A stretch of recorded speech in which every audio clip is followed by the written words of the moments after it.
पंढरपूर विधानसभा मतदारसंघासाठी उद्या मतदान प्रक्रिया पार पडणार आहे। त्याची संपूर्ण तयारी आता खरंच तर पूर्ण झालेली आपल्याला पाहायला मिळत आहे। निवडणूक निर्णय अधिकारी सचिन इताबे साहेब आता आपल्याबरोबर।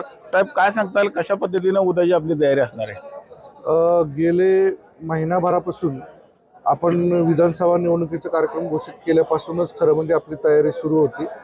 आज प्रत्यक्ष मतदान पथके रवाना करण्याच्या टप्प्यापर्यंत आपण पोहोचलेलो आहोत। पंढरपूर विधानसभा मतदारसंघामध्ये पंढरपूर आणि मंगळवेढा असे दोन तालुके येतात। मंगळवेढा तालुका पूर्ण येतो आणि पंढरपूरमधील 22 गावे येतात। आपल्याकडे एकूण 357 मतदान केंद्र आहेत। ह्या 357 मतदान केंद्रावर जवळपास आपल्याकडे 1700च्या आसपास हा मतदान कर्मचारी स्टाफ नियुक्त आहे। यामध्ये मतदान केंद्राध्यक्ष आणि त्याला मदत करण्यासाठी 3 मतदान अधिकारी असतात। यामध्ये एक महिला मतदान कर्मचारी आहे, त्यांचं 3 वेळा सरमिसळ झालेली आहे आणि मगच त्यांच्या टीम बनलेल्या आहेत। ह्याच्यामध्ये प्रामुख्याने आपल्याला आपल्या सोलापूर लोकसभा मतदारसंघातील इतर 5 विधानसभा मतदारसंघातून कर्मचारी हे सरमिसळ पद्धतीने आपल्याकडे आलेले आहेत। म्हणजे पंढरपूर विधानसभा मतदारसंघातल्या महिला कर्मचारी सोडले तर सर्व स्टाफ हा बाहेरून आलेला आहे। किती मतदार आपला मतदानाचा हक्क बजावणार आहेत? आपल्याकडे जवळपास 3,73,000 हे आपले सर्वसाधारण मतदार आहेत आणि सैनिक मतदार ज्याला आम्ही सर्व्हिस वोटर म्हणतो हे 541 आहेत, जे आपला मतदानाचा हक्क टपालाद्वारे बजावणार आहेत। आणि जवळपास अशी अपेक्षा आहे की निवडणूक कर्तव्यार्थ जे कर्मचारी नेमलेत ते टपाली मतपत्रिकेद्वारे आपला जवळपास 2 ते 2.5 हजार मतदान कर्मचारी हक्क बजावतील अशी अपेक्षा आहे। किती मतदान केंद्र संवेदनशील आहेत? पंढरपूर विधानसभा मतदारसंघामध्ये संवेदनशील मतदान केंद्राचे जे काही ठोकताळे आहेत, जे काही निकष आहेत त्यानुसार आपल्याकडे कुठलंही मतदान केंद्र संवेदनशील नाही।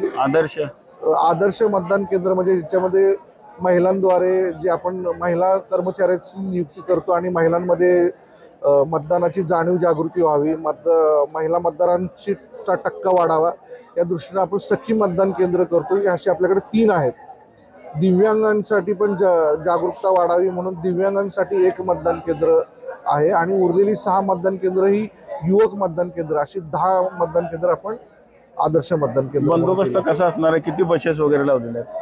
आपल्याकडे जवळपास 50 बसेस मार्फत आणि 17 जीप मार्फत हे सर्व कर्मचारी मतदान केंद्रावर रवाना होतील। आता थोड्याच वेळात साहित्य वाटप सुरू होईल। सर्व बसेसना GPS ट्रॅकिंग असणार आहे आणि जीप्सना GPS ट्रॅकिंग असणार आहे। याशिवाय आयोगाने या निवडणुकीपासून निवडणूक कर्मचाऱ्यांना चक्रिका नावाचं एक ॲप डाउनलोड करायला सांगितलेलं आहे, ज्याद्वारे देखील त्यांच्या हालचालीवर देखरेख केली जाणार आहे। एकंदरीत उद्याची सगळी तयारी आपली आता पूर्ण झालेली आहे? आमची सर्व तयारी पूर्ण झालेली आहे। आम्हाला जे काही साहित्य पाहिजे होतं ते आमच्याकडे उपलब्ध आहे। जे काही मतदान यंत्र आवश्यक होती ती राखीवसह आपण तयार केलेली आहेत। आपल्याला 357 मतदान केंद्रांव्यतिरिक्त आपल्याकडे 67 मशीन्स ह्या राखीव स्वरूपात आपण ठेवलेल्या आहेत आणि राखीव मशीन ह्या आपल्याकडे एकूण 32 सेक्टर ऑफिसर आहेत, जे 10 ते 15 केंद्रांवर पूर्ण देखरेख करणार आहेत आणि ते आमच्या आणि मतदान केंद्राध्यक्षाच्या मधला दुवा म्हणून काम करतील।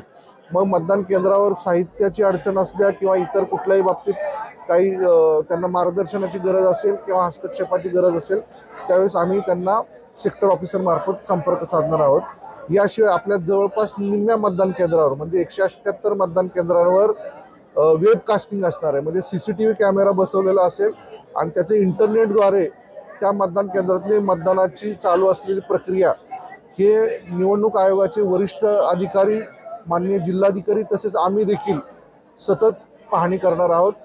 त्याची पाहणीची पण व्यवस्था आपण केलेली आहे। आपण बघितलं असेल की उद्या होणाऱ्या मतदान प्रक्रियेकरता संपूर्ण प्रशासन आता सज्ज झाले असल्याचं आपल्याला निवडणूक निर्णय अधिकारी सचिन इताबे यांनी आता सांगितलेलं आहे। पंढरपुरातून रवी लवेकर, TV9 मराठी, पंढरपूर।